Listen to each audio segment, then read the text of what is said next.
Philip, this is not how we do things. We're sorry. And everyone, we are now live. Thank you and have a good meeting. Great. Thank you. Welcome. Anyone else getting reverb from my voice? I don't know why. It seems to have stopped. Okay. No idea why. Okay. Good morning, everyone. I am Chair Sage Turner. We apologize for the delay. Sage, this is Ben. I think it's coming from Brian Husky's connection. I think he needs to mute. The speaker does. There you go. Okay. Thank you. All right. Good morning, everyone. We are starting off with a bit of a delay. We appreciate your patience. We had some technical difficulties. And I appreciate everyone on the consortium for standing with us, and Christina for figuring it out. So I am Councilwoman Sage Turner. I would like to welcome you to our Asheville Regional Housing Consortium meeting today. All committee members and staff are participating virtually. We appreciate your patience. And we are going to be streaming live on the Virtual Engagement Hub, which is available through the Virtual Engagement Hub link on the front of the city's website. It also is linked on our committee website page. We have an option for dialing in for the public to listen and comment live by phone. That phone number is 855-925-2801. Meeting code is 8763. That's 8763. If you're out there listening today, thank you and for joining us and welcome. We're gonna shuffle the agenda just a little bit. So I'm gonna do a roll call, and then we're gonna jump right to item 3 and get an update from a guest speaker and presentation. So I'm gonna go through this roll call real quick. In random order, Robin Merrill, if you could just say here, present. Here. Karen Kina. No Karen today. Ben Woody. Here, good morning. Sonia Flynn. Okay, Eric Rufa. I think I saw Eric. No? Eric won't be, sorry, this is Councilmember Preston Blake, Town of Fletcher. Eric won't be present. I'm here in his place. Oh, nice. Thanks for joining us today, Preston. Been watching your progress. Tyler Henry. Good morning. I'm present. Good morning, Jacob Comfort. Good morning. I should indicate that I'm here for Sonia Flynn as well for Henderson County. Okay, thank you. Alex Carmichael. Matthew Cable. Here. Aaron Bland. Forrest Gilliam. Present. Thank you. Adrian Eisenhower. Okay, Andrew Mayrone. I'm here. Alan McNeil. No, Alan. I think Alan's by phone, but I'll be voting in his place. Okay, thank you. And Archie Pertiller? Here. Okay, great. Did I miss anyone? Okay, great. We are all here, and we are going to jump right to item 3. I'll be calling out the agenda items as we proceed today, but we are rearranging our agenda due to the late start. So item 3, new business. We're going to talk about the $4.7 million home ARPA awards, and we have a guest speaker with us today, and I'm going to turn it over to Brian Husky to do an introduction. Yeah, so good morning, everybody. I'm Brian Husky, and I work in the Community Development Office with Paul D'Angelo, and I'm the homelessness lead for the city of Asheville. We've got a very quick slide presentation. Just want to give you kind of the highlights of the American Rescue Plan home funding allocation of $4.7 million. So, Paul, if you've got that slide deck ready, that'd be great. And so this is it's an interesting allocation that we have received, and this was part of the American Rescue Plan. There was $5 billion allocated in the American Rescue Plan to address homelessness, and it's in particular this allocation has some eligible uses that aren't typical for home funding. And so just kind of want to review those really quickly before I turn it over to Philip Mangano. But basically, what these dollars are intended to do, it's dollars, a capital commitment for permanent housing solutions for the targeted populations. Can also be used to upgrade or bring about shelter units that may be needed that don't exist. And it was allocated using the regular home formula, but it's targeted specifically to address homelessness. So next slide, please, Paul. So in the meeting folder that has been created, or the home ARP funding folder that has been created, there is a lot of detail in there on the regulations and statutes that I have cited on this particular slide. But the qualifying populations, we won't go too much into detail, but there are, as many of you may know or may not know, particular definitions of homelessness, and those are part of the McKinney-Vento Homeless Assistance Act that was amended in 2009 by the Hearth Act. And so these dollars are targeted to folks who are experiencing homelessness, as most people typically see it, folks who are encamped, who are on the streets, or in emergency shelters and in places not meant for human habitation, or at risk of homelessness. And again, if you want to dive into the particulars of that, in that folder, there's an extensive PDF of each of these things from U.S. Code that are cited, all these definitions. People who are fleeing or attempting to flee domestic violence or dating violence, sexual assault, stalking, or human trafficking are eligible populations. And then other populations where supported services really help those who are experiencing housing. Brian, you have lost sound. Oh, great. There you go. Is it back now? Yes. Okay. Well, so and these funds can also be targeted to use to serve veterans and families that include a veteran family member. So again, we won't get too far in the weeds of these the regulations around this, and they're available for you to review. Next slide, please.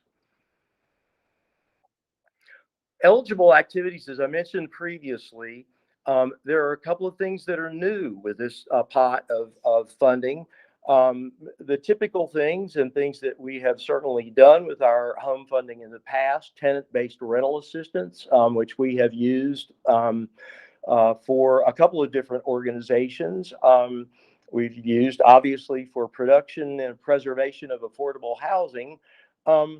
But the two things that typically are not eligible uses of home dollars include supported services for the targeted population, and also purchase and development of non-congregate shelter, and shelters that can be used as permanent standing shelters, or could be later converted to permanent supportive housing units. So those last two categories there are unusual in that home funding. Those are not eligible activities normally. So it provides an interesting mix, and it really is sort of a once in a generation opportunity for these funds to have a very strategic impact. Next slide, please. So I want to talk really briefly about the numbers of people experiencing homelessness. Of course, we'll talk about Asheville. We have our numbers here, but on the next slide, we'll talk about the point in time count from other counties in the consortium. But here in Asheville, if you look at our total numbers of people who experience homelessness as counted in that time frame in January, when each community that receives continuum of care funding is obligated to do a count of folks who are both sheltered and unsheltered. These are the numbers that we've seen over the last 11 years here in Asheville.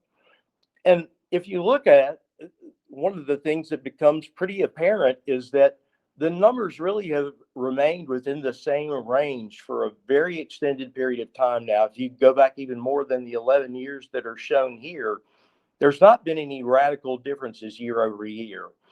And so this indicates to me a couple of things. One is that the agencies that are working to get folks off the streets and into permanent housing are doing a really good job of that.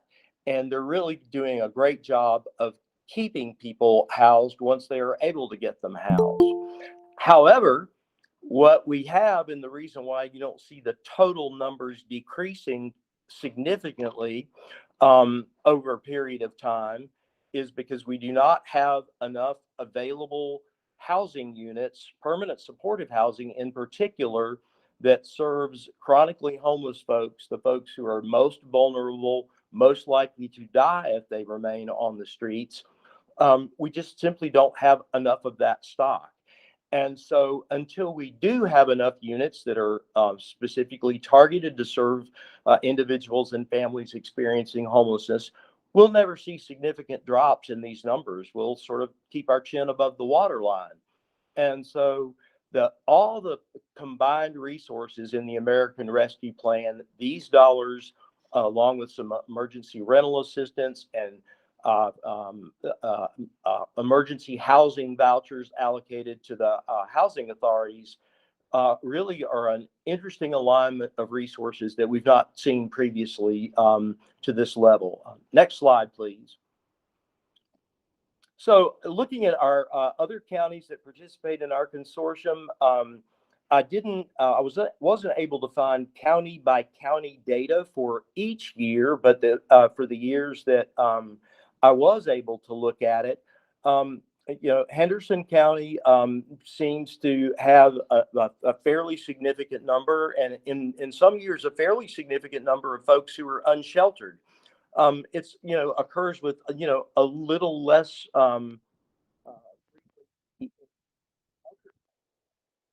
but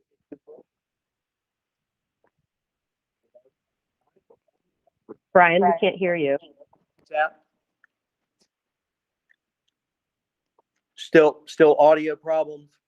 There you go. Now I can hear you. I think it's Okay. just the moving of the phone. So Yeah. Okay. So looking at the numbers, it's there are numbers of folks in the other three counties in the consortium. And the numbers that jumped out at me when I was looking in this in particular was the number of folks experiencing unsheltered homelessness in the most recent year, where we had an unsheltered count in Henderson County.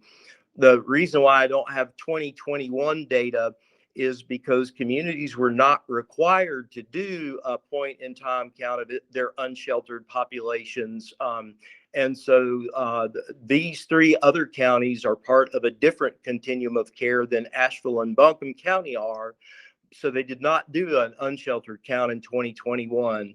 So we did, and so our numbers are inclusive of the unsheltered population. But I wanted to just give everyone a sense of what the scale and scope of homelessness is in other counties. And so I'm going to now turn things over to our special guest for today. Mr. Philip Mangano is here. He is the former director of the United States Interagency Council on Homelessness, served under two different presidential administrations, and now leads the Abolitionist Roundtable, which is a group of folks working together to end homelessness in the United States. And in particular, he has been working with a group of folks out in California doing hotel and motel conversions for permanent supportive housing, one of which we already have an example in progress with the Days Inn that's been acquired by Homeward Bound and being converted to permanent supportive housing. But there are other opportunities that exist not only here in Asheville, but in other counties as well. But I'm going to turn it over to Mr. Mangano and let him speak about federal strategies, about housing first, about existing conversions efforts, and why they are important to scale up and provide a potentially robust and relatively quick address of homelessness in communities across the United States. So, Philip, the floor is yours.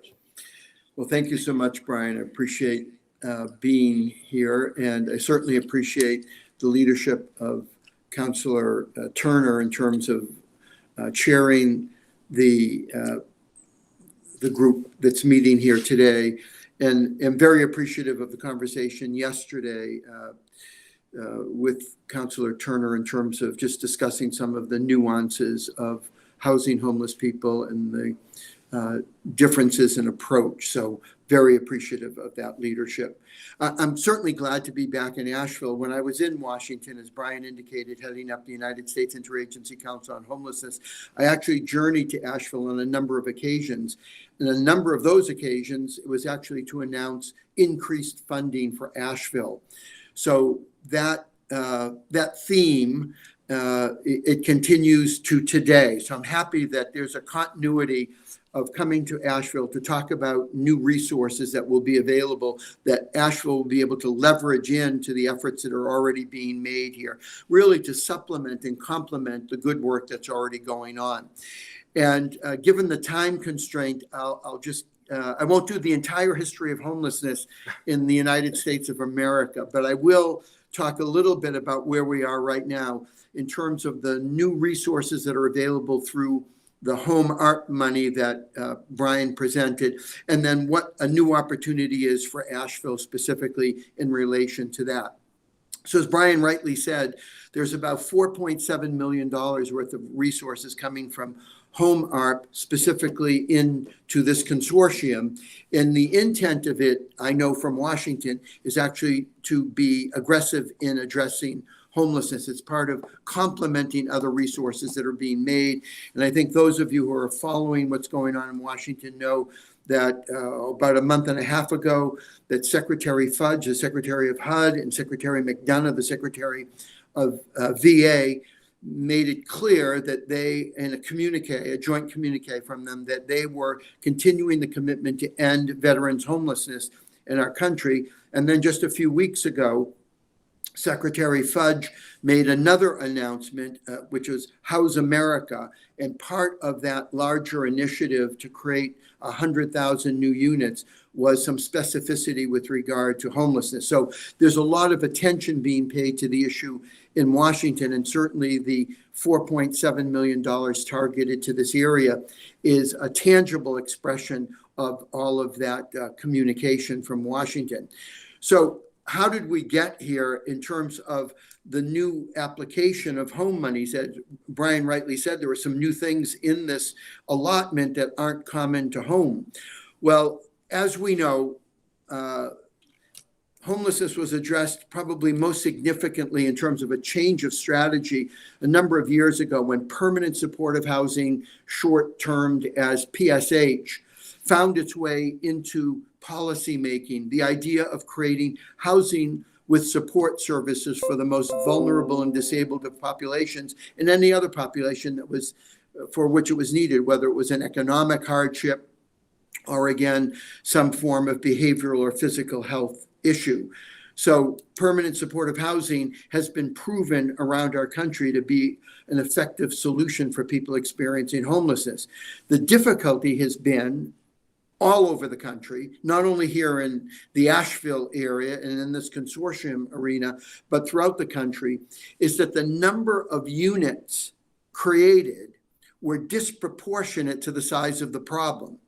And what that means simply is that our efforts need to be concentrated on scaling up the number of units, increasing the number of units to be somewhere commensurate to the size of the problem.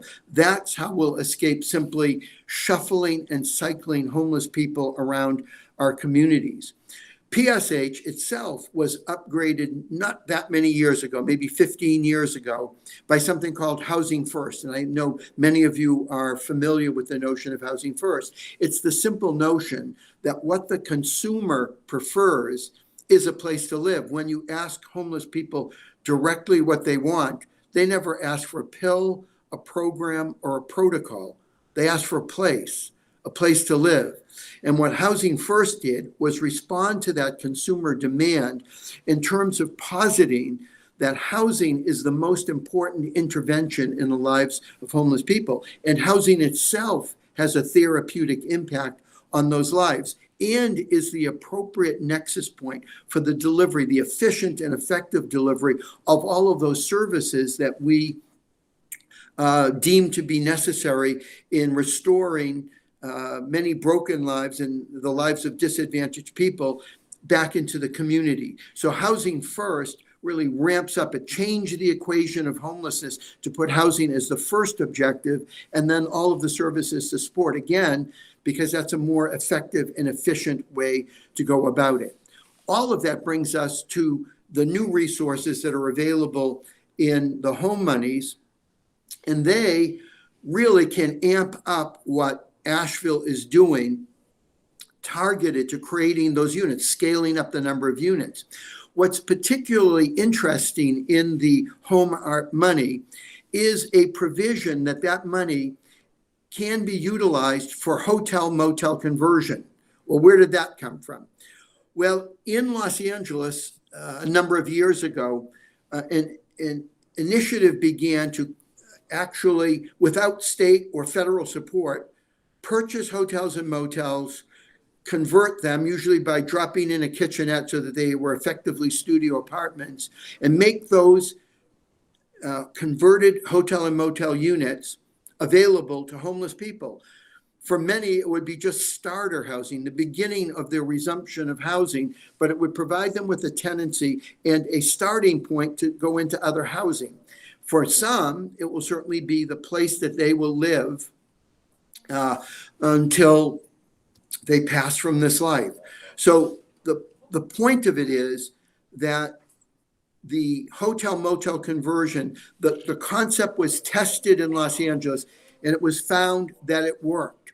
Well, the new governor of California, Gavin Newsom, who I've known for some 20-something years while he was a supervisor in San Francisco, then he became the mayor of San Francisco for 2 terms, the lieutenant governor of California, and now, of course, in his first term as governor of California.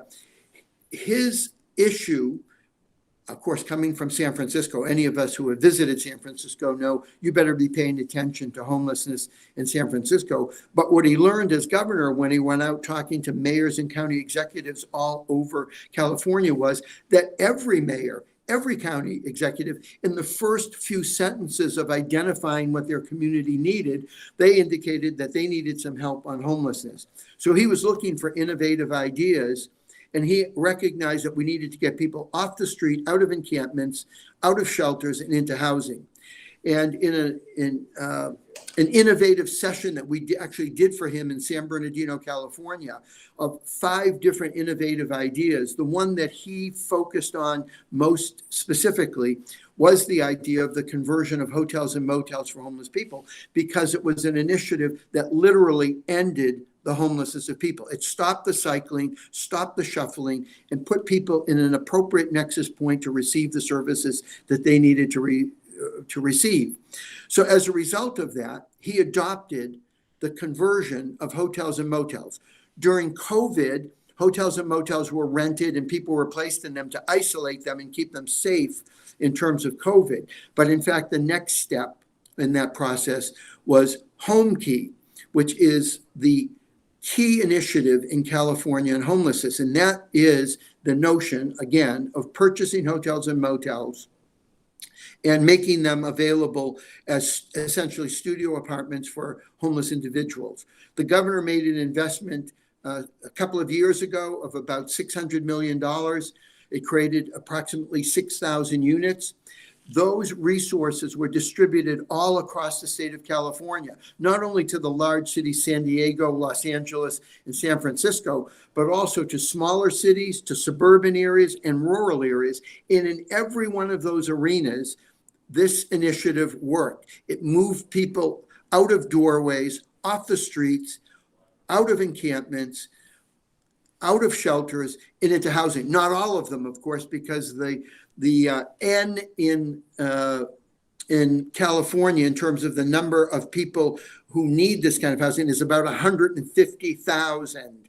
So you can be thankful when you saw the numbers for your region here, that your numbers are nowhere near that. You have a finite number. It's a doable number. But the initiative that was launched in California actually touched on communities your size. The concept was proven there, and the evidence-based practice of housing first was the central strategy in terms of that effort all across California.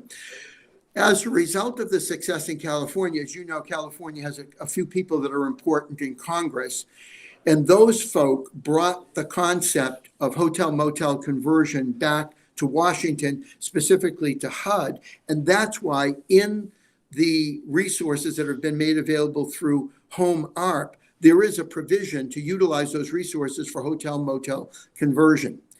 That's good news, because that's an initiative that has been proven. The data supports that it works, and it's an effort that will increase the number of units that are specifically targeted to homeless people. That's what's necessary in every community in our nation. And the provision of doing hotel motel conversion allows communities to move in that direction. So we've heard from lots of places in our country about how do you do this? What are the mechanisms to do it? Fortunately, here in your area, there's a robust interest in this. Brian and Paul have been interested in this concept. So that's an important ingredient. One additional opportunity for Asheville, though, and one might say it's a rare opportunity, maybe even a once in a decade opportunity for Asheville, is that in California, the original people who were doing the hotel motel conversion, it was a development and construction company of a very wealthy individual who was a professional football player, came back to Southern California, started a construction company, had great success. He built Ritz-Carltons. He built lots of buildings that are used by the federal government. But in the process of building all of those buildings that he built in Los Angeles, he couldn't help but be touched by the number of homeless people that he saw in encampments and on the streets. As a result of that, one of his missions as a for-profit developer became creating initiatives that would be helpful in moving people off the street, and specifically in ending their homelessness. That organization is known as Shangri-La. They partnered with a service organization, one of the best in the country, Step Up, which was based in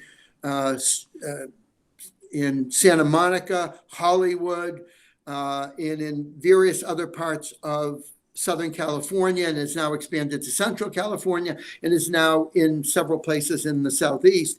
That combination of that construction agency with their expertise, combined with the expertise and experience of Step Up in terms of providing services that stabilize people, they have a 97% retention rate after a year in the work that they do in taking the most vulnerable and disabled people and placing them in housing and supporting them with the services that they need to sustain their tenancy. So it was a brilliant combination. That's what triggered the governor of California to make this a statewide initiative. Well, that very same entity, Shangri-La, has, because of the commitment of its founder, Andy Myers, it's made $500 million available in California and in other places in the country for the acquisition and the rehab of hotels and motels. And as we learned yesterday in a meeting such as this, they are willing to make resources available in Asheville for acquisition and rehab. What that would mean for Asheville is that rather than utilizing some of the home ARP resources for AC rehab, which you can do, that would be covered. It would bring literally tens of millions of dollars to Asheville, depending on the size of the hotel motel initiative here in Asheville. So the four components of hotel motel conversion are, of course, acquiring the hotel, rehabbing the hotel. Lots of that is to make it more habitable, bring it up to code, but also dropping a kitchenette in so that each of the rooms becomes a studio apartment. And then the additional elements are the services that are needed to support the tenancies. We're not naive. We know that vulnerable people need support services. We've learned over the last 25 to 30 years that housing without support services for the vulnerable sets them up for failure. That was part of the failure of deinstitutionalization of the past. We don't want to repeat that error. But we also have learned that services without housing leave people randomly ricocheting through our community, impacting on emergency rooms of hospitals. We know that's true. We had hospital people that we talked to yesterday, police, fire department, incarceration, and court costs. So the combination, which is the genius of permanent supportive housing, of housing with support services, that's what works. What we need to do, as I mentioned earlier, is to increase the number of those units. We need to scale up those units. So there is an opportunity in Asheville now when you combine the home ARP resources, which can be used for services, which can be used for rent, combining that and supplementing it as well with other resources, with the acquisition and rehab dollars that could be made available through Shangri-La's presence in Asheville. They're going to be in Nashville. They're already in Atlanta and in other places in Florida, as well as in Southern California. And part of the expertise that they bring to a city in community surrounding Asheville is that their seminal work were in Santa Monica, one of the great destination spots in our country, Hollywood, one of the destination spots in our country, and the work that they've done in Florida is in other destination spots. They understand the issue that destination spots such as Asheville and the surrounding area face in terms of homelessness. So that expertise, both in supporting the tenancies and in creating the housing, comes with both Shangri-La and Step Up. So there's, again, a rare opportunity for Asheville to take advantage of the resources that are being made available by Shangri-La in certain communities around the country. And the intent of Shangri-La and Step Up are simply to supplement what's already going on in the local community, to add to it. We recognize in our country, no community has sufficient resources on its own to create the number of units necessary to get the job done, to decrease chronic homelessness, to decrease veterans' homelessness. So the intent of Shangri-La and Step Up are to come in and complement the good things that are already going on in your region through your initiatives here in this area.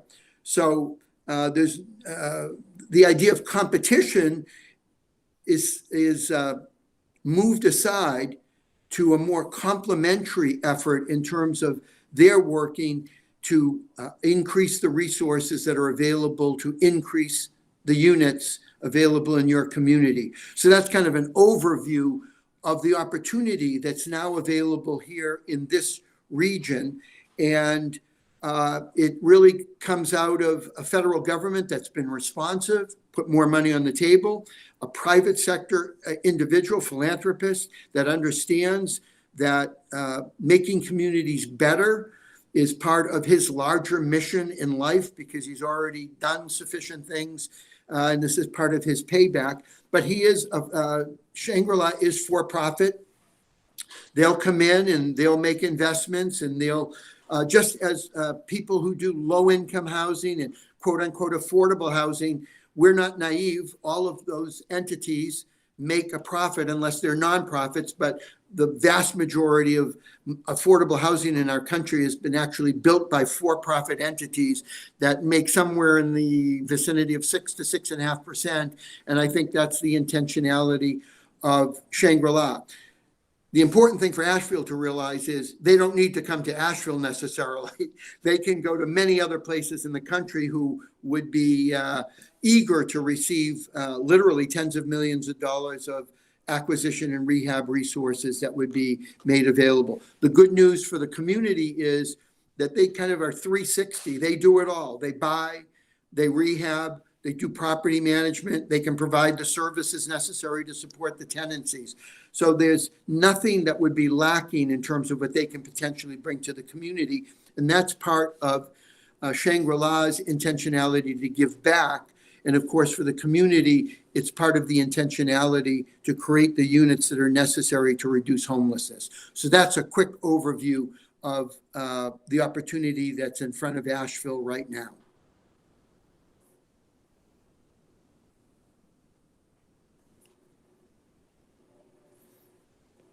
Thank you, Philip. Sorry, I had a delay on the mute button. We appreciate all of that. We have some. Wow. We have some room for questions. And does anyone on the committee or consortium, sorry, have any questions? Robin, go ahead. Good morning, Philip. I met you sometime in the 2000s when you were here for the opening of the Woodfin Apartments. I'm actually the person who authored the 10-year plan to end homelessness, which you told me was a good one because it was short. Yeah, but I wanted to ask you, so how does Shangri-La actually make their profit?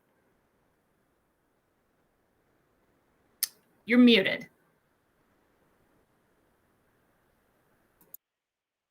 Philip, you're muted. We can't. There you go. There I am. So the intentionality of Shangri-La, and again, they've done this in a number of places in California, so it's a pretty set process. They buy, they acquire, and they simply require fair market rent to be paid for the units. And the efficiency they bring, because again, they're a development company, but they're a construction company as well. It's simply in operating the hotel that they not only provide for the operating expenses, but also there's a small single-digit profit that they come out. And actually, I think primarily in California, they've kind of reinvested. They wouldn't say this, of course, because they're for profit. They don't want to betray their secret. But I think pretty much they just reinvest the profit into doing more of hotel motel conversions. They probably will do about 20 conversions in California in this next round of home key, but they've already done a number of hotel conversions, many of them oriented to homeless veterans, and have increased the stock of housing for homeless veterans. For example, in Los Angeles, there are about 3,500 homeless veterans. So there's a big appetite for creation of that kind of housing. And the general community, as good work as it did, just wasn't creating sufficient units to address that issue. So Shangri-La stepped in. Andy has a particular concern about homeless veterans. He just feels that people who have served their country should not be on the streets, that that's a national disgrace. It's a travesty. And his intentionality, his specific intentionality, his preferred intentionality is around homeless veterans, but certainly in the other hotels that he's developed with Step Up providing the services, they've been oriented to chronic people experiencing chronic homelessness. So those are kind of his focus is on veterans and on people experiencing chronic homelessness. And in California, they've done a really great job. Again, a 97% retention rate, I think, speaks to not only the way in which they fix up the hotel, so it's a place that you would want to live, but also the expertise that Step Up brings as primarily a mental health agency that's been in existence for about 35 years, and for the last 20 years has focused attention on homeless people, and for the last 15 years has developed housing on its own. So the level of expertise that this partnership brings is in development, in construction, and in providing social services. Is it safe to assume that they accept vouchers of all types? Yeah, the intentionality is, again, they'll provide the ACT rehab. Mm-hmm. What they need the community to step up on are the vouchers. And actually, Brian and I are going over to meet with the Housing Authority today to talk to them about what vouchers might be available, what kinds of, we know there's a new round of HUD-VASH coming up soon. So what are the opportunities there? But also in terms of the EHVs that have just been announced, the emergency housing vouchers. And then before that, there was another round of generic vouchers that were made available. We believe that there will be more housing vouchers, though I did see that the president announced today that he's officially gone from the 3.5 trillion to the 1.75 trillion. I think some of his intentionality around amping up housing resources in the country has been compromised. But nonetheless, even within the 1.75 trillion, which is a lot of money, there is a batch of new housing resources that will be made available throughout the country. So I think on the voucher side, I think there are real opportunities in Asheville to get that checked off as well. So you'd have acquisition check, rehab check, and then you'd have also the voucher check. So I think the real issue here in Asheville is where would the service resources come from? And so we've been kind of strategizing around that. It really should be in a community. It should be a combination of health resources. In a variety of communities in California, we've seen the health community, whether it's a hospital or a managed care operator, they benefit when this population, who are generally high flyers in the health system, some of the most expensive people. On the call that we had yesterday, a hospital was represented. And when we talked about homeless people coming into the emergency room, his head was bobbing like a bobblehead. And when he talked to the issue, he indicated, yeah, he saw lots of homeless people in the hospital. And the average cost we know around the United States of an emergency room visit, but because by federal law, as you well know, by federal law, when someone comes to the emergency room, tests have to be applied. The average cost of an emergency room visit is $1,000 without pharmaceuticals, without hospital admission. And that doesn't count the ambulance ride that often takes the person to the hospital. So he knows that there are cost savings if people are placed in housing, because the research has indicated over the years in many, many places all over the world that hospital admissions, especially to the acute side of hospital care in the emergency room, decline when people have the stability of a place to live. And there are other costs. I'll just give one quick anecdote. There's a small community in San Bernardino County. The name of it is Redlands. It's a local community of about 80,000 people. It was determined that they had a pit count similar to your own here in Asheville. It's in some ways a destination spot in San Bernardino County because it has a lot of history in it.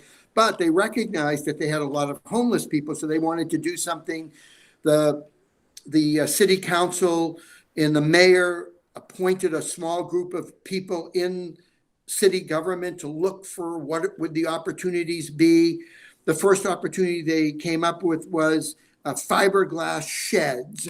And in my many, many years of working on this issue, I had never heard that as one. And given that Redlands is in a very warm place, we were contemplating what kind of air conditioning would be necessary for a fiberglass shed. Needless to say, when we intervened on that process and we made other opportunities available, they wanted to visit all the different opportunities, and we had them come to various opportunities. The one that they loved the most was a hotel motel conversion that's going on in San Bernardino County, right on historic Route 66, a motel of 74 units. Half of it was already operating. They came and visited that. They realized that's what they wanted to see. What was instrumental in that, though, was that part of the contingent of people who were assigned by the city to look at what should be the strategy that they adopted, in fact, were the fire chief and the police chief. Why them? Because, of course, they are constantly interacting with homeless people, absorbing a disproportionate amount of resources of police time and firefighter times, because, of course, firefighters are responding to people down on the street, and homeless people aggregate greatly in that cohort. And then, of course, the police chief as well. In fact, it was the police chief who, when a hotel motel conversion looked good to them being done somewhere else, he said that that would be his preferred opportunity, because the place in Redlands where they got the most calls for police interventions was in fact a hotel that was being used for, shall we say, untoward activities, sometimes rented by the hour, sometimes selling goods that were, we would say, contraband goods. So he was eager for that particular hotel, called the Good Night Inn, ironically, to be converted. So eventually they took a variety of different responses to the city council.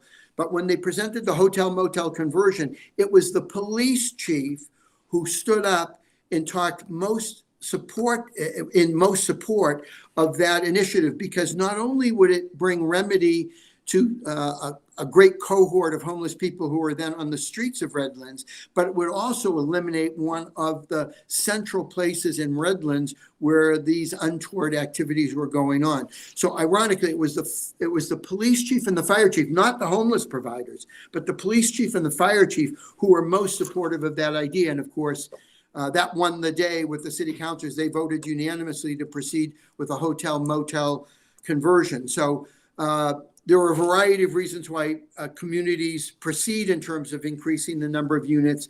In Redlands, that was what they were doing. And again, it's a kind of a destination spot with a similar population to Asheville, and a surrounding area similar to the surrounding area, a rural surrounding area similar to the environments of Asheville.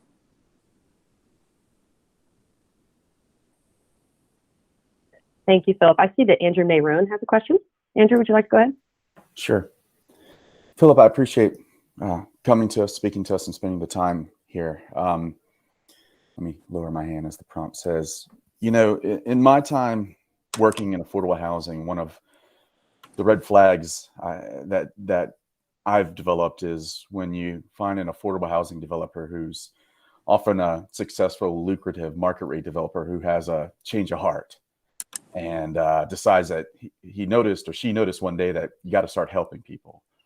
And that often aligns with a profit motive as well. And, you know, in my experience, that distinction between kind of blending a profit motive and a service motive for the people in affordable housing sometimes can have material impacts on the people who live in those units. You can find someone who strips a project down to the bare minimum that makes it run in the black and puts four walls and a roof over someone's head but doesn't really take care of the intangibles that make a project really successful and successful by the definition of a group like this, which is representing communities, which is representing, you know, that is our deliverable, not a financial return. We want to see units impact the communities in this consortium.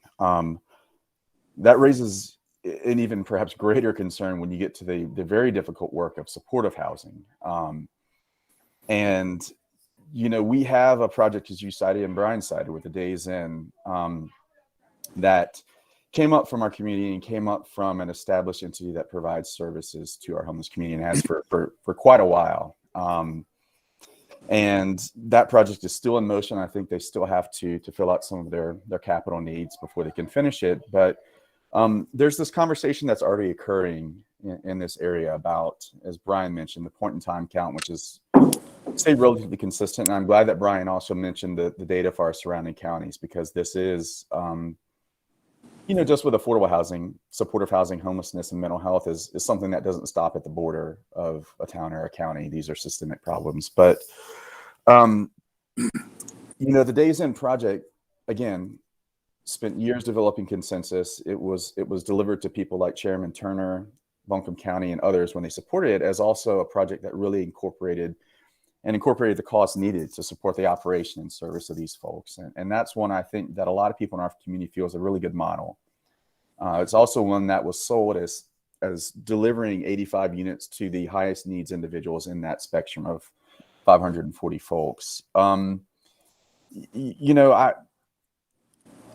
I really like what you've described. I really like a lot of the things you've described in California. My question to you would be, what is the virtue of going and pursuing a group like this? So you mentioned they don't need to be in Asheville or Henderson County, Madison, Transylvania.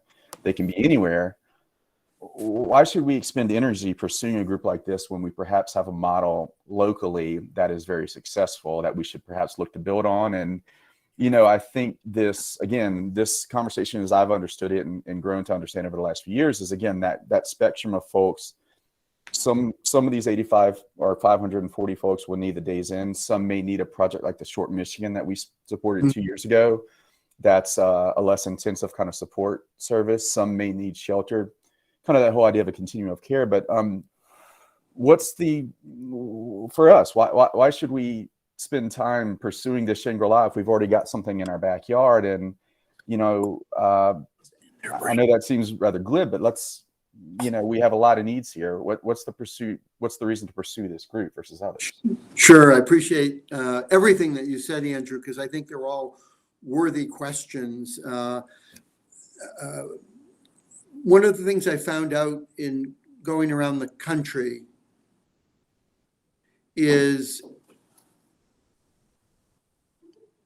from the established perspective, a resistance to something that looks so good it can't be that good. It's the shiny coin that can't be that good. So let me respond to specific things that you said. First of all, on Andy's part, it's not a change of heart. He still does his significantly profit motivated development, things like the Ritz-Carlton Hotel and other hotels that he builds. He's still doing all of that. He's not changed what his whole company does to do simply housing for homeless people. It's just an offshoot by which he gives back for the success that he's had. Why people do that? I think we all know people who have done that in their life, sometimes in a small way, sometimes in a big way. So again, it's not a change of heart. It's just an addition in some ways to the mission that he has for himself. One of his missions is to make money for his family and for his employees. Another mission is to give back to assist people who are disadvantaged. So I want to be clear that this is not his only part of his business. He's retained all of the other things that he does. He really doesn't need to do this in a certain way, but has chosen to do it. Just as you probably know, in Nashville, Mike Curb, who's a famous record producer, he was lieutenant governor of California for a while. He's made a lot of money in the music industry. When he moved to Nashville, he gave the money to create a center for homeless veterans. He didn't have to do that. It's not what he does, but he wanted to do that for their sake. So in a similar way, that's what Andy Myers has done. Secondly, I would say, to your larger question of, we've already got something going here, why would we want to change what we're doing? As I said, this intention is simply to supplement what you're already doing. And what I've discovered in most communities, they do have something that's already going on. It's not to displace that, it's not to replace it, it's to supplement it. And what I know in communities, having traveled all over our country for many years, and I continue to do that, is that no community on its own has all of the resources to create the housing, to scale the housing that's necessary to remedy homelessness in that community. That any additional resource, that's why the federal government is giving more resources in terms of the home ARP money, because it recognizes that local communities don't have the resources that are necessary.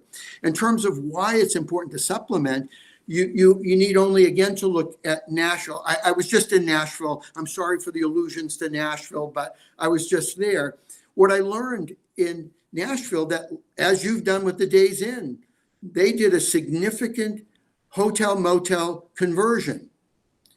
They did it 30 years ago. It's never been replicated because the resources and the opportunity weren't there to do another one, and then another one, and then another one. Because without scaling, without the resources and intentionality to do scaling. Models exist, demonstrations, pilots exist, but they never are commensurate with what the actual need is. And I think what we've done in our country is we've turned the corner. For this population, we know what to do and we know how to do it. The issue is scaling what we know how to do, the evidence-based practices that we know how to do, scaling them, again, to be commensurate with the size of the problem. So I would say, in response to what you said, it's great. Brian has fully briefed me on the days in model. I think it's a great one. I think it's great that you're moving forward and creating many units for the homeless people. But when I look at the pit count, that single initiative is not commensurate. And my understanding is that's absorbed quite a bit of resources in this county. So the opportunity for Asheville and surroundings is new money coming in that will supplement the resources that you have, whether it's the new money from the federal government or the new money from a private entity. It will supplement what you're doing and allow you to do more. And there's not any city or county in the country that doesn't need more resources to get the job done on homelessness. So again, it's to complement. Let me do it with an I first, to compliment you on what you're already doing in the days in and everything that's been done here in Asheville. Again, I know it from long ago, and I worked with Mayor Worley, and then I worked with Mayor Bellamy to actually see the numbers reduced year after year. When I look at the numbers that Brian has and what Brian has indicated is that there's a certain stagnancy now. So here's an opportunity to ramp up the number of units that will have a direct impact on the numbers that we're seeing. We'll get those numbers going in the right direction. So I think that's what it is. Why Asheville? Well, one of the reasons is that Step Up, the social service provider, has a foundation that supports them doing services. And I think a little bit of that money will be extended to Asheville, even though it's slightly outside of the southeast that they prefer. So Step Up has been doing this work in the southeast. And frankly, it was I who brought to their attention Asheville, because it's one of the communities essentially in the southeast arena. Maybe I think you think of yourself as the southeast, but whether you do or not, it's one of the destination spots in the southeast. And there's a particular expertise that Step Up has developed by virtue of its work in California, where almost every other community is you go to Santa Barbara, Santa Cruz, Santa Monica, Hollywood. They're all destination communities, and there is a specificity of intentionality in the provision of services in destination communities that Step Up has developed over the years. And so when they were looking at other places they could go, I wanted them to go beyond simply Atlanta and Nashville. They are going to be in Savannah doing this work, which is another, of course, destination spot in Georgia. But I suggested that they think about Asheville. I knew the good work that was being done here. I've known Brian for a number of years from the past. As Robin indicated, I was involved and complementary to the 10-year plan that was developed a number of years ago. So I suggested that it would be a good place, because one of the intentions of Shangri-La and Step Up are to be active in a community that actually gets those numbers approximating zero. And I think Asheville is one of those places that could happen. And frankly, the numbers in the adjoining communities are not intimidating. They also can be remedied. So there's a real opportunity, I think, to do something very unique. And there's an opportunity that you have to leverage a lot of private resources into your community without the concerns that I share with you, Andrew, about people scaling things down. In fact, what you'll find, and I invite you to do a pilgrimage to Southern California, you could visit the places that Step Up and Shangri-La have done. And what you'll find is that rather than skimping, it's the opposite. They kind of customize spaces, and the services that Step Up provides are customized to the people who they're serving. And the other thing that you should be aware of, Andrew, is that when Shangri-La comes in, they'll own the building, they'll rehab it. So in their portfolio going forward, and they also do covenants to preserve the affordability of that space for many, many years. In San Bernardino, where they did that renovation that I alluded to on Route 66, that 74 unit, they've signed with the community a 55-year covenant to preserve the affordability of the units they're creating. So if by a miracle, and we pray for miracles daily in this work, that homelessness is reduced to not needing that hotel any longer, that hotel will continue to be utilized for the most disadvantaged as they're identified by the community in terms of that 55-year covenant. So when they do their rehab, they do it to last for a long, long time. So that's their intentionality. Your concerns are absolutely understandable, Andrew. But again, I would invite you to do a pilgrimage to Southern California or to Florida, in mid-Florida, where they've done some new construction, to see the kinds of buildings that are created and the kind of services that Step Up delivers. Thank you, Philip. And I'll just chime in to say, I know when we entered the pandemic, we started housing folks in emergency shelter situations, both at our civic center, and then we relocated them to a hotel. And I know I personally was interested in that hotel perhaps becoming permanently supportive. So I would say that we do need more of these opportunities in our community. So I'm glad to be discussing it. And that's just like other housing development. We need more developers at the table. We need more people that can do these kinds of projects to come to Asheville. So we could probably absorb a couple of these very quickly. And again, you're not unique in the country. Everyone needs their resources complemented and supplemented, for sure. I see that Andrew has a follow-up question. Andrew, go ahead. This is for Sage and Paul. Will other potential applicants for these ARPA funds have the opportunity to come and present to this body and advocate for their projects? Likewise, will there be a forum for domestic violence as a potential use of these funds as well, or is this going to be the only meeting like this? I'm not aware that this presenter is making an application. I'm not sure that that's what is happening here. I think this is just information on possible uses for the ARPA funding. Well, and I would say the other thing is it's to make Asheville aware of an opportunity that, in my experience, I've been working on this issue for more decades than I think most of the people on this call have probably been alive. That I don't see this opportunity coming along very well, where there's a confluence between federal investment and a private investment that can result in a scaling of units. That's going to happen all across California. It's going to happen in Tennessee. It's going to happen in Georgia. It's happening in Florida. It would be great, of course, if it happened in Asheville, but that's up to the community to make a decision, of course. Thank you.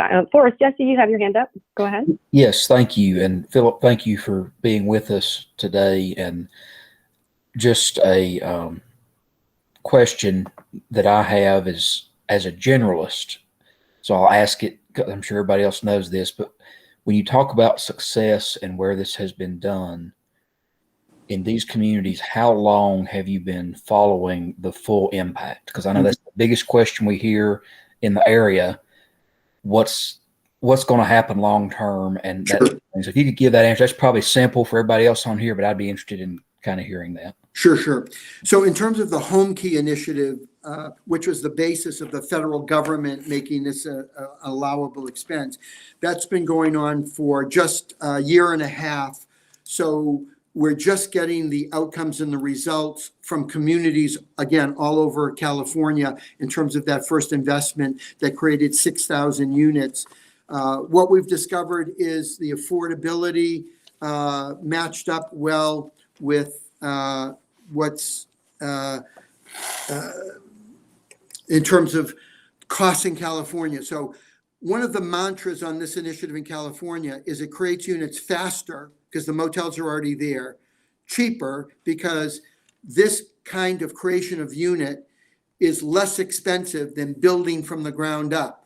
So faster, cheaper. And when the private sector has been involved in a number of the initiatives in California, it's faster, cheaper, and more. You get more units because the private sector money is supplementing the money that government is providing. So that's the state initiative. But prior to the state initiative, the proof of concept was in the Los Angeles area, where there have been this kind of motel created with this kind of conversion now for about 7 years.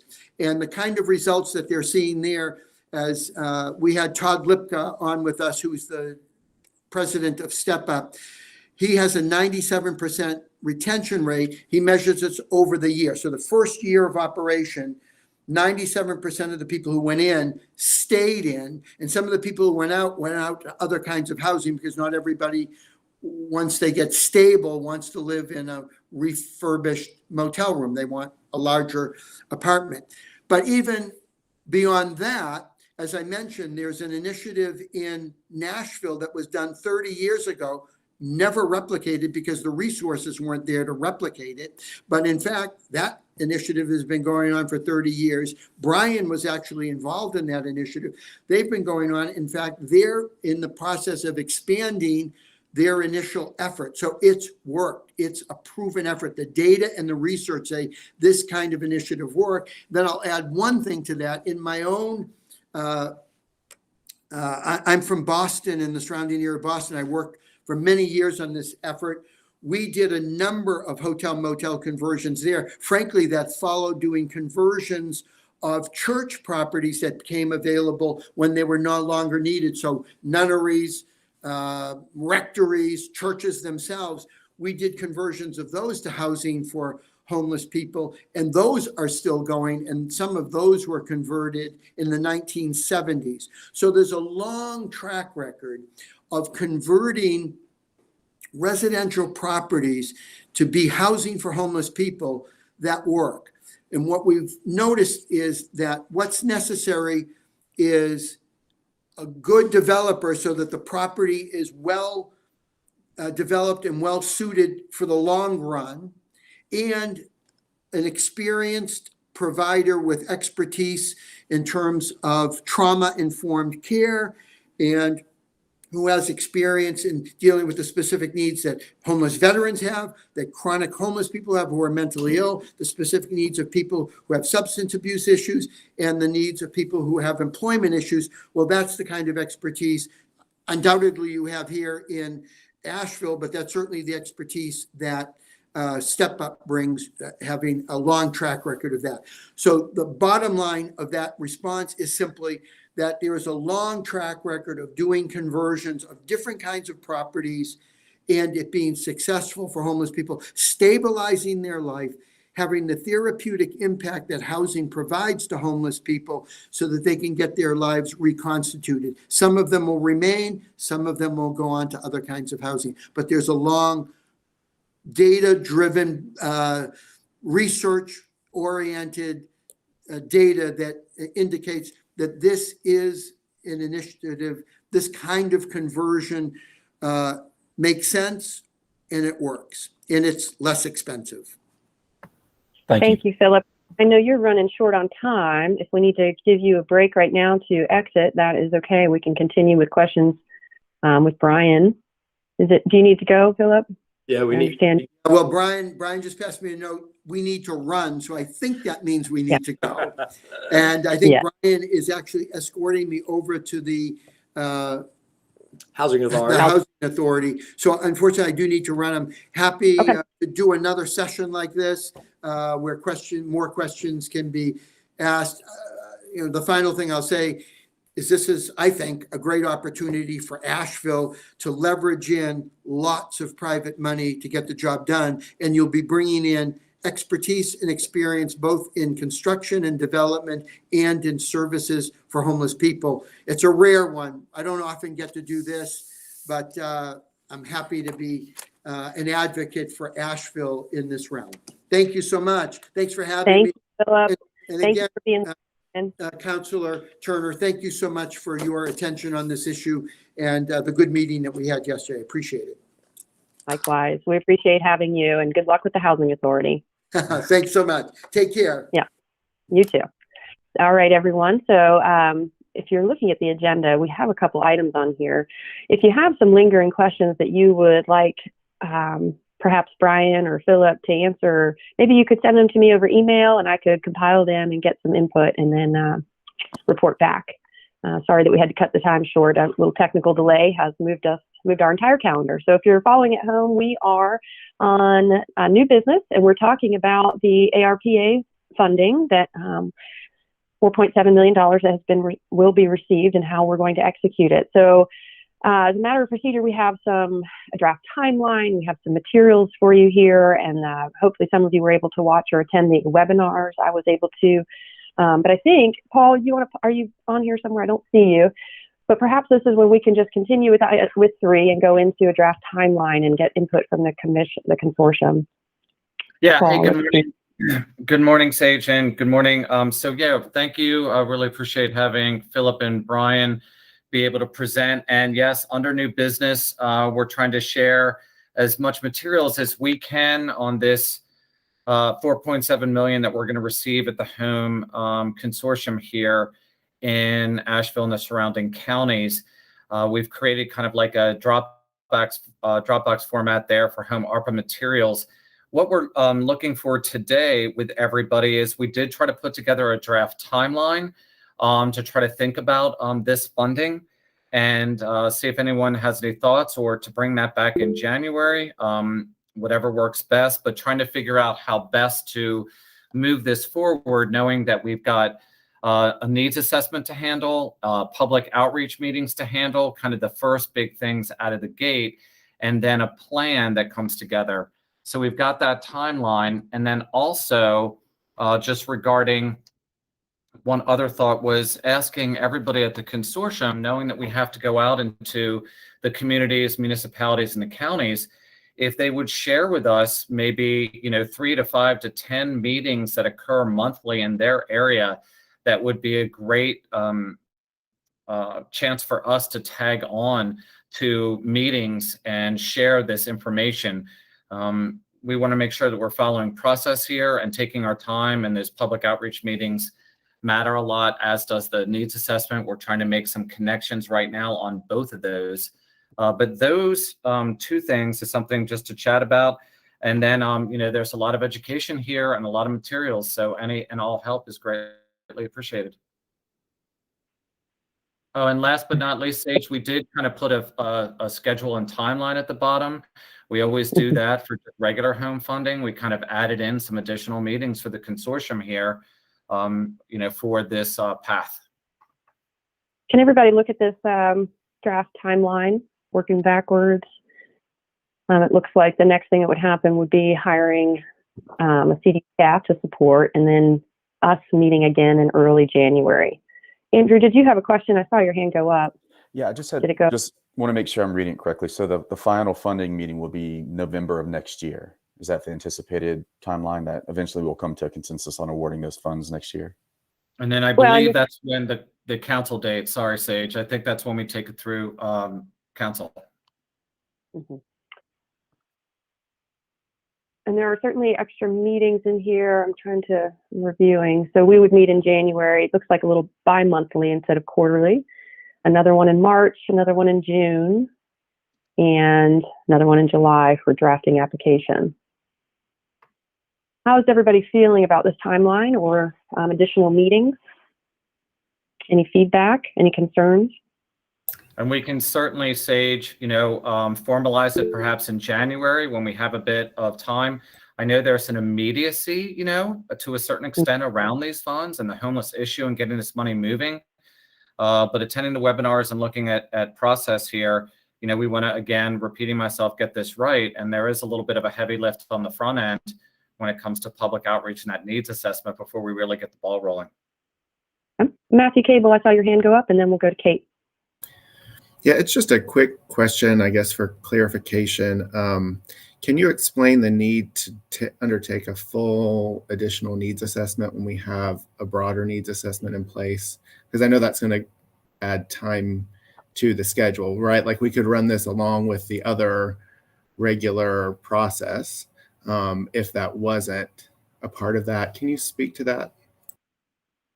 If I understand correctly, with this being much more focused towards homelessness and not a lot of data out there around in the 4-county consortium region, we want to see if we can conduct a needs assessment specifically around that issue, more so than we've seen in our overall needs assessment that was done in, I guess, mid-2020. And so that's what we think would be a focus. We don't think it would be a long needs assessment with that specific focus, but we want to definitely get a look at what does homelessness look like in all 4 counties.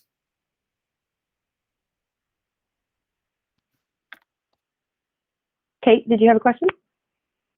I did. So just glancing at the timeline, well, when I was looking at the application window and just wanted to make sure that would be enough time because it'll be such new information for everyone. So maybe if we could try for early August to give well over a month. So you're talking about the time between receiving applications and us reviewing and awarding, which looks like we would receive applications. Where'd that just go? October. Yeah, 6 weeks, looks like. Due to staff 9/19 and report back out and award 11/3. So, Paul, do we think this is enough time? That's with staff. I know it's a good point. I'll make a note of it as we try to, our goal is to kind of have kind of a formal draft in January to what this looks like in the beginning of the year. But I think that's a good point of making. We want to make sure there's enough time for everything here. So I'll write that down for when we update this. Additionally, I know with our other City Council ARPA funding, we extended the window for applications because we heard from folks that it wasn't enough time.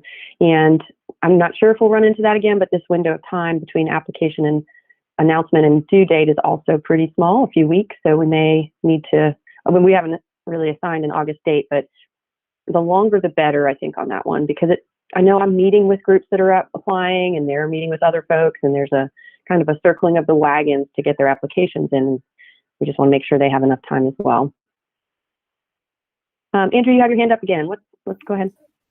Yeah, I also just want to reiterate on the record, these funds are also available for those fleeing or fled domestic violence. I want to reiterate that we're equitable in how we present these funds that can also address that community and not just homelessness. Okay. Matthew, go ahead. So just kind of as a follow-up and looking at the presentation documents and materials that were part of the agenda, what I guess I'm wondering, and I think, our goal would be to expedite getting these funds in play, right? But also to do it recognizing what it is we're supposed to be addressing with the funds, right? But looking at what we can fund and looking at our historical applications and then looking at the data that you have, that point in time data. I will say it's not that out of date. We have 2021 data. We have 2020 data for our consortium membership. So really we'd be looking to try to update something from 2021 for the other 3 counties, perhaps. But I feel like we're already getting applications that are the described projects that we'd be looking for. And if we could, I guess I just want to make sure that we're not unnecessarily delaying it to do something. That would be, I guess, my concern. Like, what are we going to gain by the time taken for the needs assessment? How will that impact the projects that come in? I would rather, if we were going to take additional time, have that window open for a longer period of time for applicants to prepare a response. You know, we've seen requests for supportive housing funding support. We've seen requests for tenant-based rental assistance regularly. We're seeing requests for domestic violence focused housing issues. So I'm just looking at the timeline and trying to think about how we expedite it and also give the community and the applicants enough time to respond, and what, you know, is necessary in order to make that process really start moving forward. So briefly to that, and I appreciate that, Matt, is that it's a balancing act here between the need to get this funding out, how to follow HUD process and honoring that process, getting the funds out, and then all within the capacity of being able to do all this. If I understand correctly, I believe that the needs assessment is an important part of this process. And so it's not something that, you know, we want to extend any longer than we have to. And we're already trying to make the connections. And if we have to put out an RFP, or, you know, if I can go right to Bowen, perhaps, since we've already worked with them and do an addendum. So we're looking at all that to get things moving as quickly as possible. This might, I don't want to say this timeline is like a worst case scenario, because when we initially did it, we're like, wow, this seems long. But at the same point, a process has kind of been spelled out here that we want to just make sure that we are checking those boxes and getting a plan together. So, hey, if things do finish earlier than we think and we can bump up the timeline, great. Absolutely. And then, you know, more time for applications. And then, you know, I think in January or so, you all will kind of talk about when we're thinking of this plan collectively here, like where the focus should be on this funding amongst the categories that are out there. I think right away, everyone knows we need more housing and more permanent supportive housing. But at the same point, other homeless struggles, supportive housing, non-congregate shelter, domestic violence, there's a lot to think about. We want to make sure that we do that proper due diligence. Thank with a you, promise Paul. to do as fast as we can. Tyler, you have your hand up. Go ahead. Thank you. So, Paul, is there any way you could give us like a brief overview of what may go into the needs-based assessment for how to address what's going on? Right now, I think that we're looking specifically initially at some type of homeless. The latest homeless data around sheltering and permanent supportive housing, vouchers, what other elements around homelessness is out there. Also to the point about domestic violence. So some of those things that we want to make sure that we have the updated data and make sure we're sharing that. Probably something that we would put in an RFP, perhaps, but I would want to double check with everything that HUD has put out about this to make sure that we're checking all those boxes. So something we can share with the consortium soon. But those are the general things that would go into a needs assessment just off the top of my head from the initial outreach. Okay. Any other questions about this potential timeline? Okay. Great. Well, we may be wrapping up this item number 3.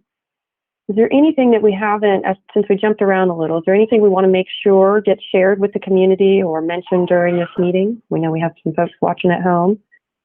I feel like we've tackled everything under 3. Any other lingering items, questions, concerns around this? Just the schedule at the bottom, Sage. I don't know if you want to make sure everyone hears those dates, or if the consortium can go ahead and, Sure. and pop those dates on their calendar, and if there's any big conflicts to let us know. But we're just Okay. trying to get ahead of this all the way through basically all of 2022. Mm-hmm. That's great. I really appreciate the entire year spelled out like that. So it does look like our next meeting would be Monday, January 10th from 10 a.m. to 12 p.m. And then we'd follow up March 24th. And I imagine this will be something we could post on our consortium page, perhaps, just the timeline in general, so folks can follow along and easily find it and not have to get into a document. Okay, well, that is great. So we are going to wrap up number 3, and we're going to jump back up to number 2, because we have some lingering minutes that we need to approve. Let's go ahead and knock this off the list. Has everyone had a chance to review the minutes, and are there any questions, comments, changes? And if not, may I get a motion?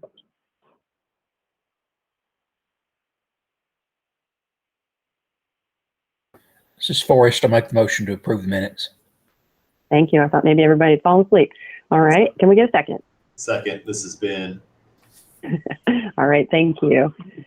We do have to do a roll call vote. I'm going to do this in the order that you are on my screen. So come back if you stepped away. So William High.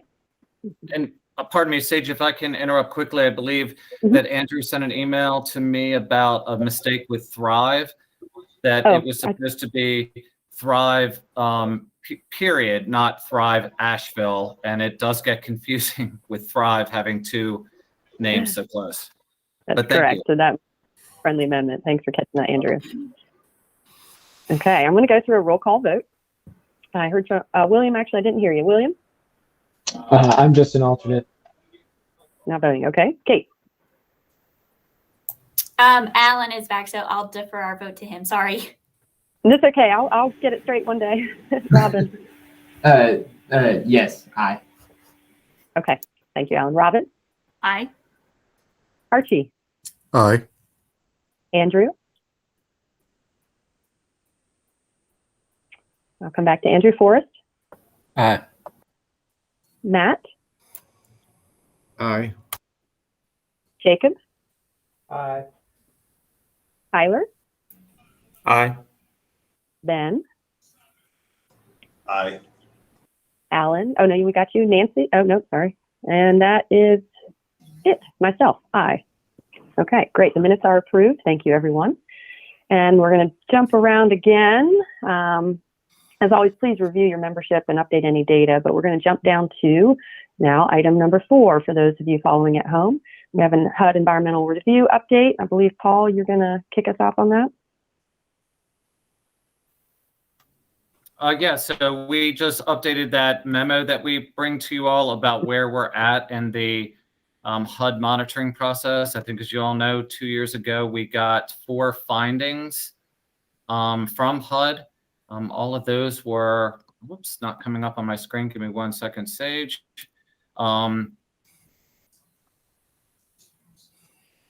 There we go. And so the 4 findings, we've solved 3 of those quite long ago. And these are kind of all things from the past. The 4th one, we were able to update regarding Dodd Meadows.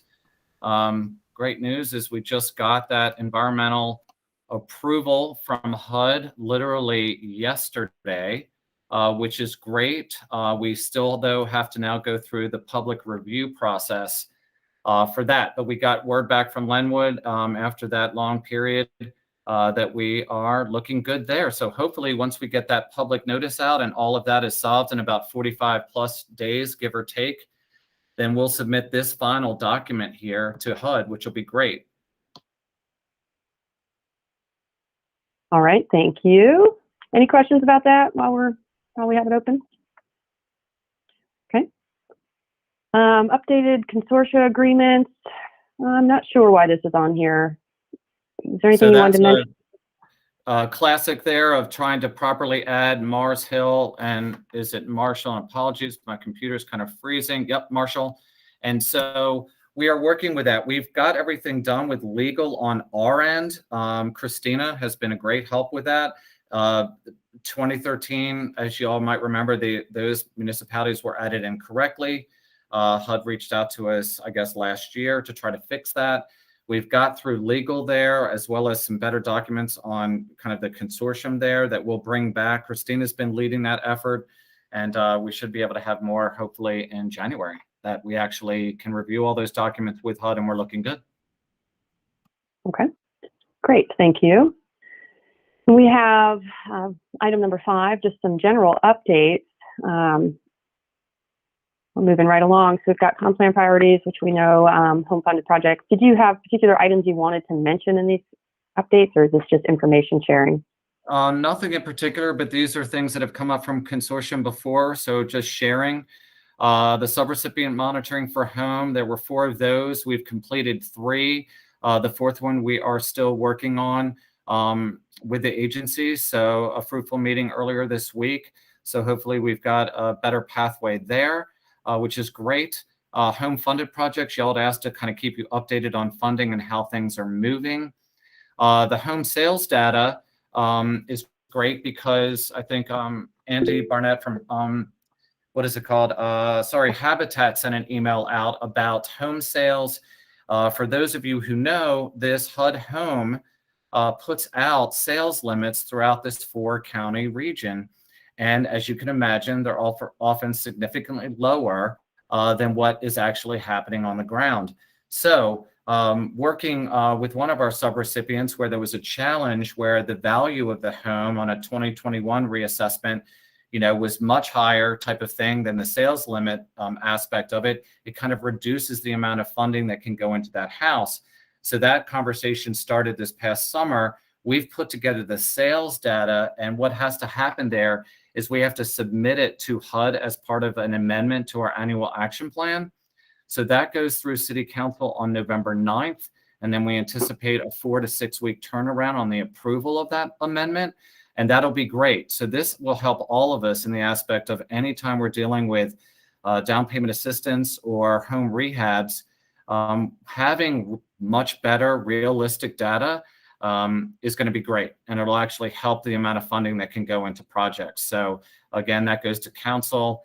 I think I linked the data there for anyone to take a look at, and that'll get approved. And I think that'll help some of our partner agencies. We wanted to share that out. And then I did just want to share, the final 21-22 home awards that were done in September for everybody.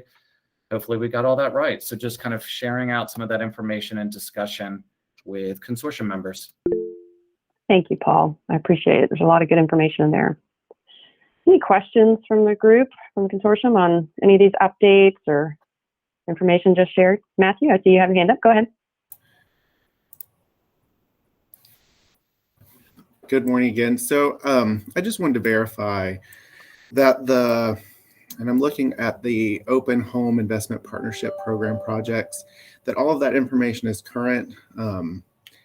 And I guess my question or what's becoming more of a concern is just the volume of open award from those projects. About just doing some rough calculations. And I recognize that certainly some of our 21-22 awards are pending some action by HUD with regard to the plan amendment. But it looks like about 80% of the allocated funding is still open and hasn't been drawn. And also looking at that kind of volume of funding, we certainly have some awards that were in prior years as early as 17-18 with a Mountain Housing Opportunities Down Payment Assistance Program. And I see notes there about, other program income being used first. That is a little bit concerning. And also just kind of the volume of items which aren't pending anything, that aren't yet at contract. I think where I raise these concerns, and particularly tenant-based rental assistance. So that's been a big push lately for us to get that funding into these cycles. It's competing against construction projects. And we have a lot of funding sitting in those categories that are in contract that have not been drawn down on, right? So I just want to kind of keep that in mind or understand a little bit about what might be happening there. And this might be a more detailed discussion than we certainly have time for today, given the delay in getting the meeting started.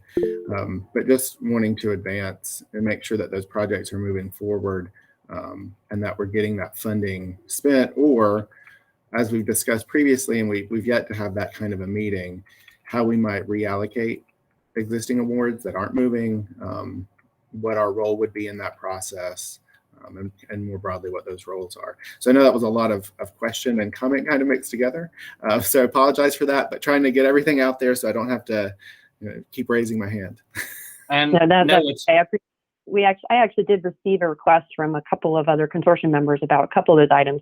And I'll take this moment to update about what I know about the down payment assistance. So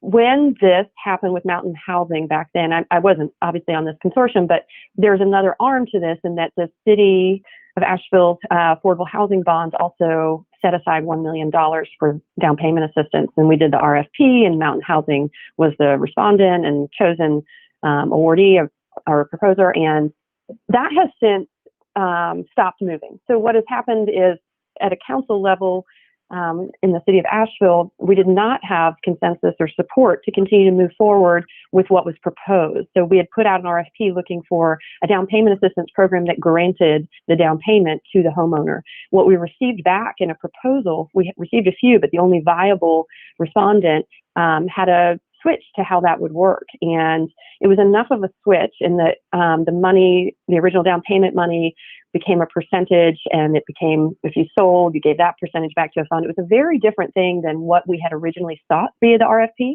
So this council said that's not what we would like to do. So it didn't have support to move forward. My understanding is we may draft another RFP. We may try and utilize the $1 million somehow else, or with a more direct down payment award. So this sitting on here is the question, because if it's not moving forward with the way we had it proposed originally, I'm not sure that this needs to roll back in. I am aware that Mountain Housing has started their own down payment assistance program in lieu of not partnering with the city. So there may be an opportunity for this money to still go into their down payment assistance program. But to your point, getting an update on some of these lingering projects, I think it's a good idea. And we didn't want to bog down this meeting with it all today, but maybe what we can do is just kind of update, particularly that one. I know I got a request on the final draw for Homeward Bound. And I think that was it, or the short Michigan. Andrea, who had made the request, if you wanted to explain anything more, go ahead. Oh, no, this was referencing back maybe to the Mountain Housing DPA program as well. My understanding is that program has been suspended or frozen, at least in the administration of the home funds, while they work through some findings from the city's audit, which, I just want to be clear, I think I am, and I think some other board members are as well, are really happy that the city is overseeing these projects and conducting audits. I'd like to understand what the pathway is moving forward to kind of get Mountain Housing back on track and getting those funds out. I think we all recognize that in Asheville and Buncombe County, where I think those funds are eligible, that home ownership is a really acute need. So there's the issue you described, Chair Turner, which I appreciate. And there's also, I don't know if we could also get updates on perhaps some of these audits that city staff has conducted, and if there are findings, then how those findings are addressed. Because you're right, we do want to keep things in compliance. We also want to get things back into compliance and see these funds going back into our community. So I was hoping I could also get an idea from perhaps Paul on what are the steps left for Mountain Housing opportunities to get that program back online. I appreciate that. So right now we are in the middle of monitoring, and from a team perspective and participating jurisdiction, we feel like we will be sharing a final report once we work through all those monitoring items. We don't see it as particularly something to walk along, and discuss how it's all happening until we come to a conclusion. If you all feel differently, and I can always check with HUD, but right now, without the agency being present or anything like that, right now we have, they've got the list of findings. We're trying to work through a pathway, a fruitful meeting, like I said, but the specifics of all of that until we wrap up our monitoring is how we look at that. And as soon as all four are done, we will have a full monitoring report for everybody to see what came back from those monitorings and the steps we took to correct that. So that will be coming. The monitoring here is taking a bit longer than we would like. Some challenging issues, like a lot of things. So we will be sharing a final report. It's not something, without the agency here kind of discussing it in public. It seems something that wouldn't be our role here to do until we have a final report. Paul, do you have a kind of estimated timeline on that? I mean, how long until the monitoring is complete, roughly?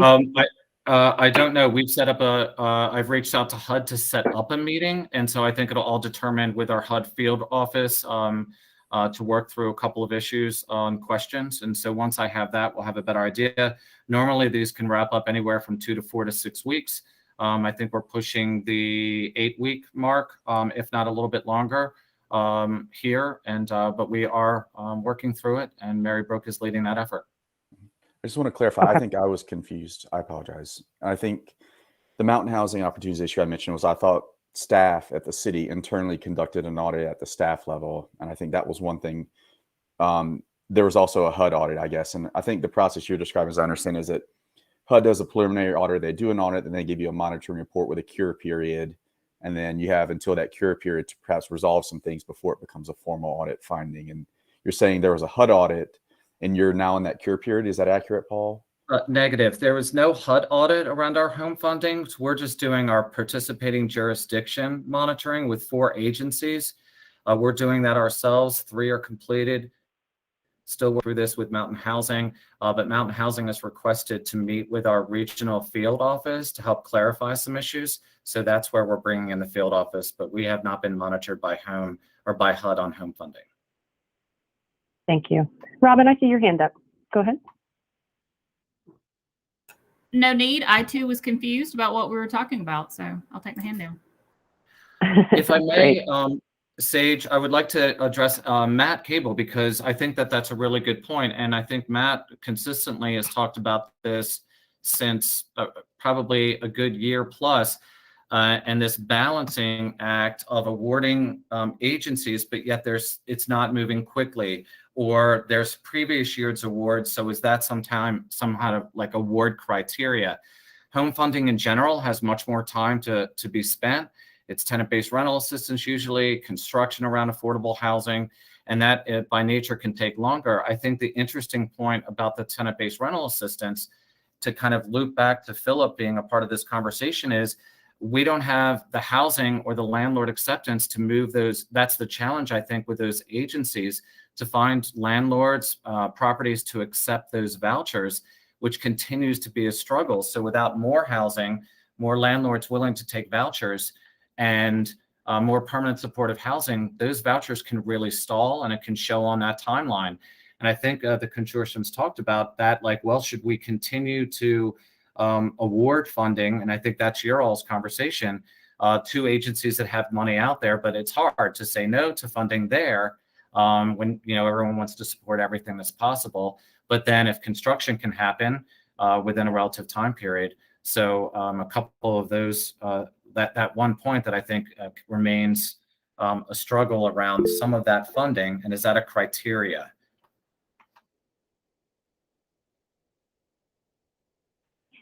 Thank you, Paul. Matthew, your hand's back up. Sorry, and Paul, I just wanted to say thank you for kind of drawing that, more concise point out. I think it'll be really helpful for us, particularly as we move forward in funding cycles, to understand, if an applicant is seeking funding again, what do they have open? I think that that's important to know. For example, Homeward Bound, and I know that they have projects that are moving forward, but they have 2 contracted TBRA amounts, right, that are challenging to implement. They have 2 uncontracted TBRA amounts, and together those total $320,000 that has not yet been implemented. So I think that's an important thing for us as a consortium to look at, any open balances by any of the applicants for any of the same types of programs, just so that we're at least cognizant of it when making decisions. Not that it would mean that we wouldn't continue to provide additional funding, but it at least creates that kind of conversation. So I think having this list on every meeting has been super helpful for us. I ask that, we continue to do that, and that when we actually have allocation discussions in the future, that we're really cognizant of this list and bring that up as part of the conversation. So I appreciate that. Thank you. Sure. I think Great. you requested the list, Matt. So there you go. That's great. good. Thank you. It's been helpful to us too. I think it's a great thing to look at in a snapshot. So we appreciate it very much. Yep. Great. Any other questions?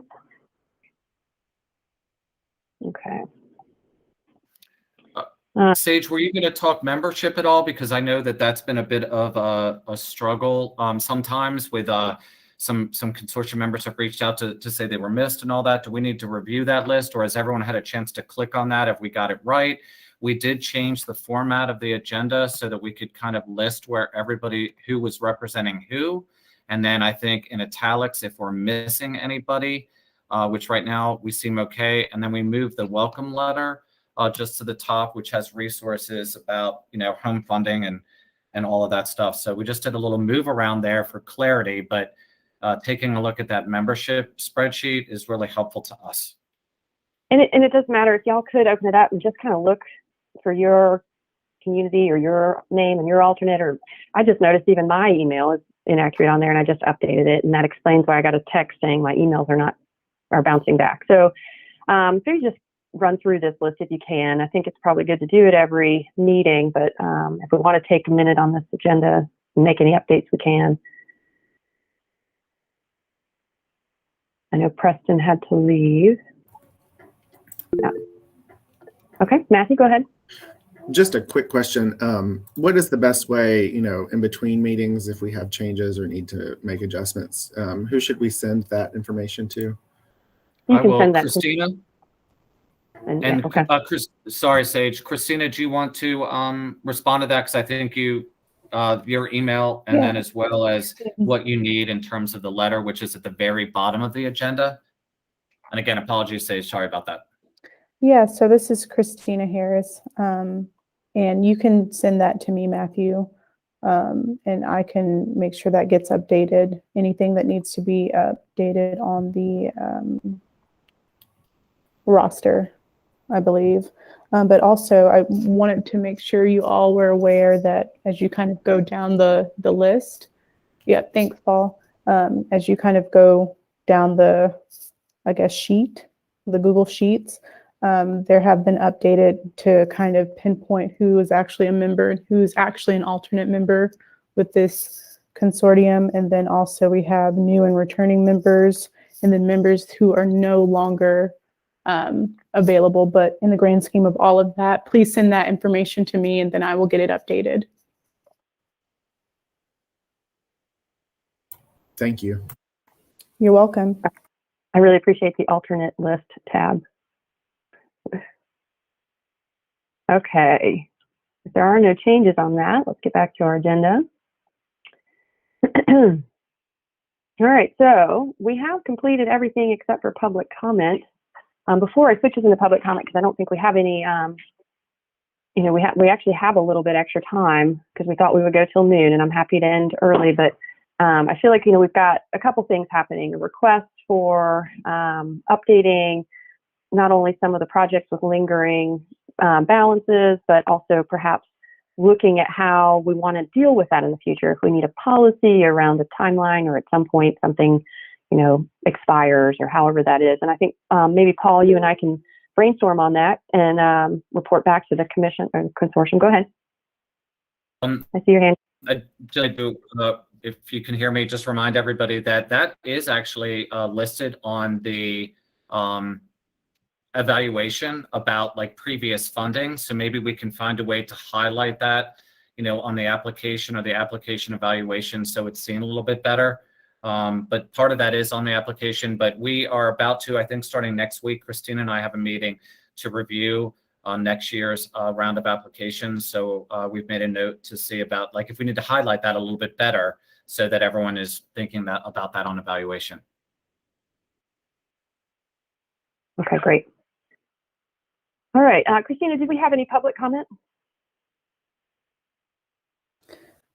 No, we did not receive any public comment. And also, I don't think that you all, of course, had a chance to look at your emails. I've been sending quite a few as this meeting's been going. Due to us having to bypass public input, we would not receive those public comments as normal. So what I mean by that is, unfortunately, community members would not be able to actually call in. So what I did is that I sent out an email to the community development listserv to let them know, please email those comments to myself, and then I would make sure that you all were informed, which I have not received any as of yet. So we do not have public comment. Thank you. Okay, all. We have tackled everything on our agenda today. We apologize for the late start, but it seems like we might actually finish a little early in the end. Any other lingering things to share before we adjourn? Okay. Thank you for everyone's time today. And oh, Robin, did you have something? Looking for a mute button. There it is. Yes, I cannot cannot manage all of the computer at once. I wanted to just say congratulations to Andrew Mayrone on his job change, since he will be moving to Dogwood Health Trust. This will be his last meeting with us. I heard that just today. So congratulations, Andrew. I wondered if that meant this would be your last meeting. It'll be my Thank last you. meeting. Robin ruined the surprise, but yeah, it'll be my last meeting. It's certainly been a real gift to be able to work with you guys and to work in behalf of these communities. And I'm not going far. I think you guys all know the Dogwood region, and it encompasses all of these communities that you represent. And I'm sure as soon as I get an email, I'll start to get some people reaching out. But yeah, all of you guys in Buncombe, Asheville, and the surrounding counties and towns, feel free to reach out to me if I don't get to you first. And I'll still work in this area, and I'm sure still work on some projects the consortium works on. That's great, Andrew. Thank you. You'll still be working in housing, I presume?